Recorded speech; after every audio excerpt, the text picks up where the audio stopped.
and have fair-sized ears set wide apart. There's perhaps no better example than the elephant. Of course, elephant ears are notable for a variety of reasons.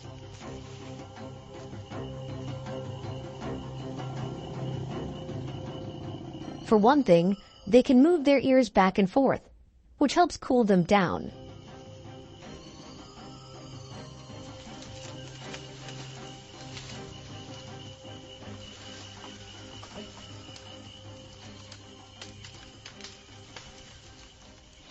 They contain a network of blood vessels, which help to regulate the elephant's temperature, circulating blood through its ears.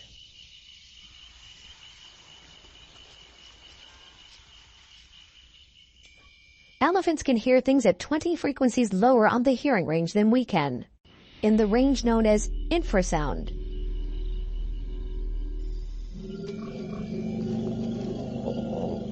That low rumbling sound you sometimes hear elephants make, that's the thin edge of the wedge. Other elephants can pick up on such rumblings, and others we cannot detect as far as 6 kilometers away. These long-distance conversations are useful in letting male elephants know when females are around and if they're in heat.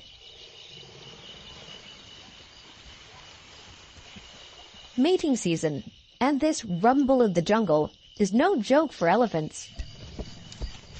It's only for a few days out of every 2 to 4 years that females are ready to mate.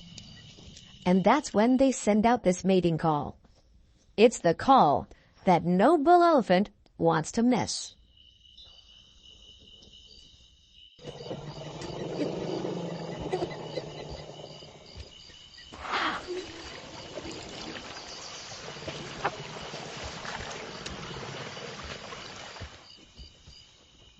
As well as those gigantic flapping ears, elephants can detect sounds through their trunks and their feet. Both come with receptors that pick up on those low-frequency vibrations in the infrasound spectrum.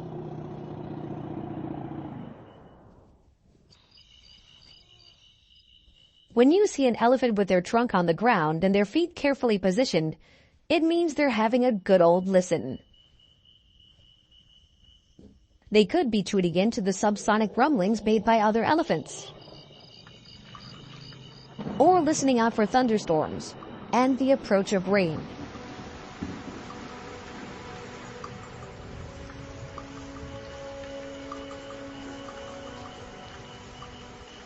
In the dry season on the African plain, this is a huge advantage, as they can move towards the rain and towards water, which is vital for survival.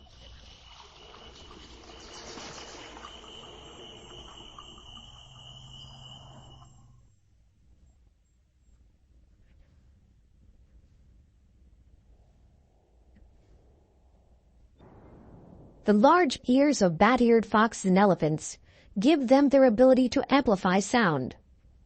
But there's one rather singular animal who uses another part of its body to amplify sound. Because it's important to hear what's going on, communicating your message can be a matter of life and death.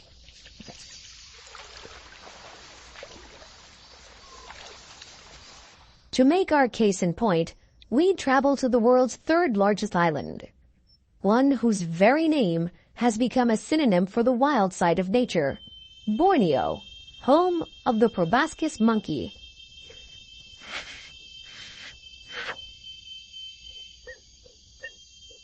This primate, found exclusively in the wilds of Borneo, has many unusual characteristics. One of the largest and most distinctive of all primates, they have partially webbed feet and make fine swimmers. And it's the male of the species who develops the largest nose.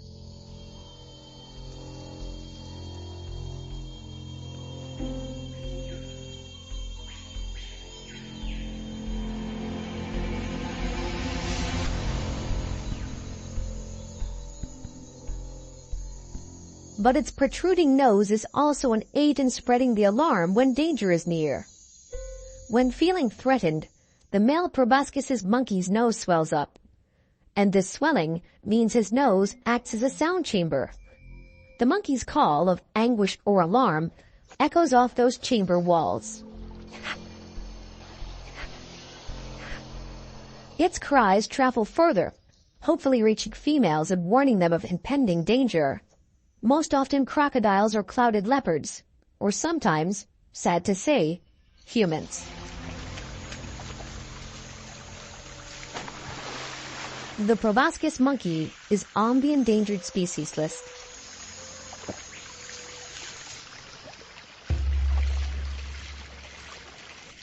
From a nose that works as an amplifier to an up-close examination of creatures in the insect world, whose sense of hearing originates in some odd places. Cicadas and grasshoppers carry their ears on their abdomens.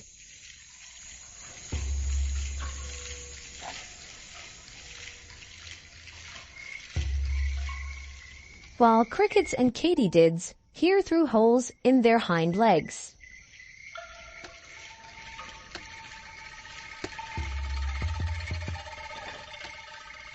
Their reason for being there?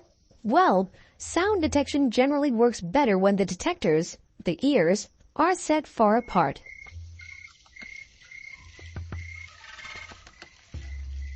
Crickets and katydids certainly need their sensitive auditory system. As most of us know from experience, the leaf-like insect has a proclivity for making a lot of noise, especially on warm summer nights. It's critical for survival to discriminate between the sounds of a receptive mate singing right back and the sound of a bat whose calls may be in the same frequency. Striking a bum note in this case could be a matter of life and death.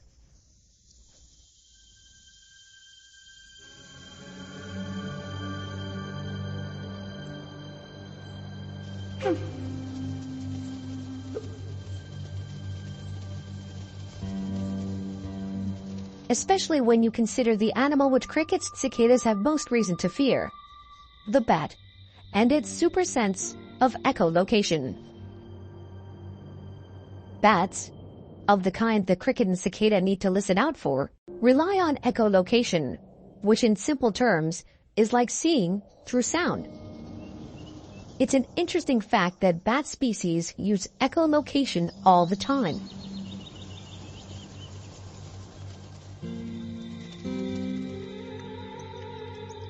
Bats are generally nocturnal and catch their prey while in mid-flight. Echolocation enables them to decode thousands of sound signals. These sound signals bounce back from a tree's leaves, branches, and trunk to build a sound picture of their surroundings. Echolocation helps bats to find their preferred food types, insects, such as crickets and cicadas.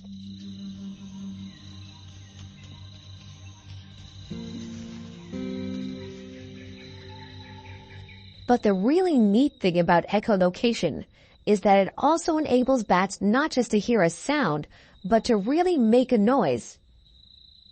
Bats generate ultrasound waves through their larynx and emit sounds through their open mouth or nose.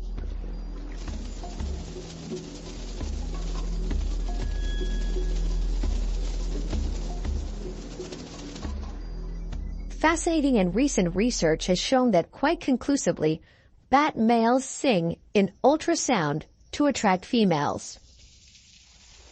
What the research seems to prove is that female bats are more attracted to those male bats whose mating calls are more elaborate.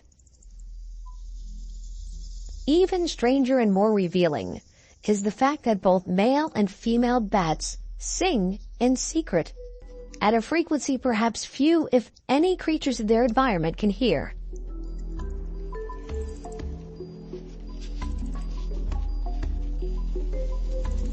It's almost as Bram Stoker put in Dracula, "The children of the night, what sweet music they make."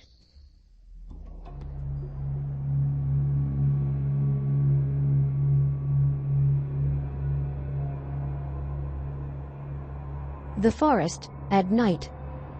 Aside from the sound of a bird tweeting, wind blowing, or the crackling of twigs, seems to us a pretty quiet place. But with the right kind of ears, it is a cacophony of sounds. Somewhere in the midst of that primeval dark, an owl flies, almost noiselessly, through the night air.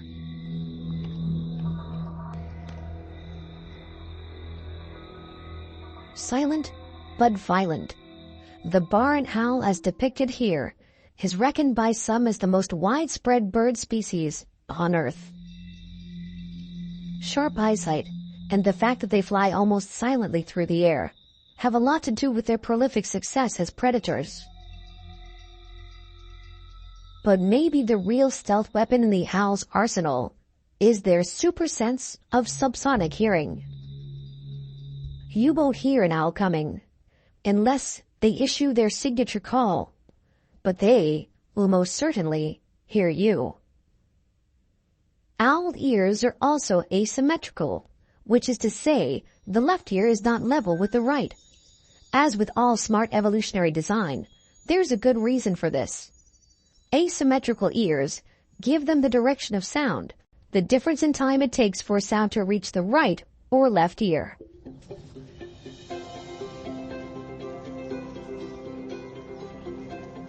Put it this way, owls can hear a rodent moving under several feet of snow from 50 feet away.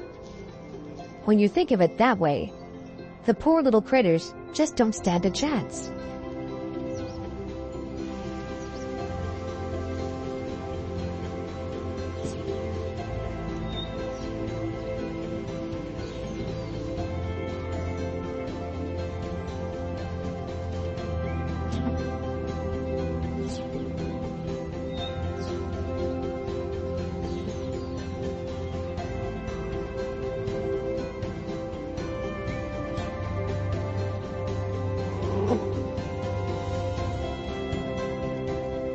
On Animal Super Senses, we see it, hear it, taste it, smell it, and feel it like animals do.